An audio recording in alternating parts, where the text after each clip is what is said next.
Great. Write an introductory paragraph for chapter 1. Perfect. Afterwards, I'll ask you to write the rest of the chapter. So I just wanted to give you the paragraph, not the whole thing. So I say afterwards, I'll do that. So let's say if it understands what I'm trying to get it to. And as it's writing this, I'm going to read it and correct it and make sure that everything is okay. Of course, normally you wouldn't just copy paste everything. You would actually co-create this. So I didn't tell it to limit the paragraph to 50 words. This is more than 50. I can already tell. But it actually looks really good. And maybe having a bit more won't hurt. Who knows? So this is how many words? It's 100 words. Okay, so we're going to have more than the average 50 words.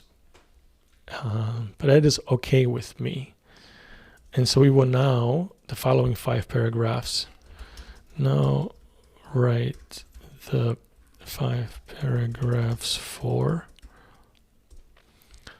So I'm asking it to write 5 paragraphs, and it's numbering the paragraphs.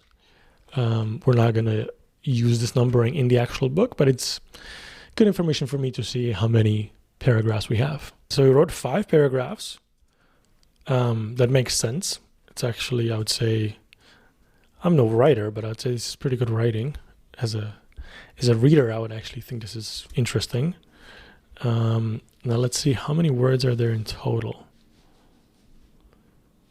400 words in 5 paragraphs. All right, so it wrote a little bit less than 100 words per paragraph. So this will actually give us some really good volume of content. At the end, I'll do all the formatting and take care of all of that stuff. But for now, let's keep going.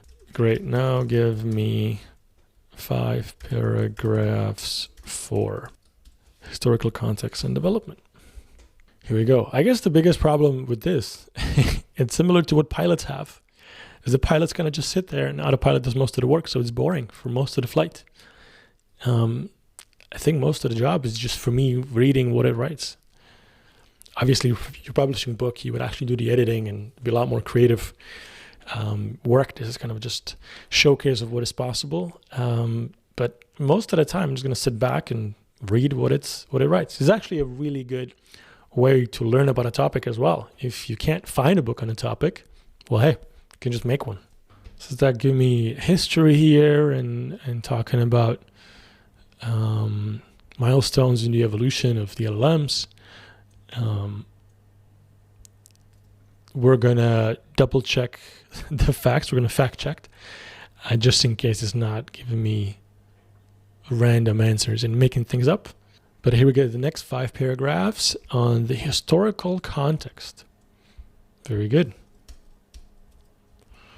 And now GPT-4 and its significance. Give me 5 paragraphs on.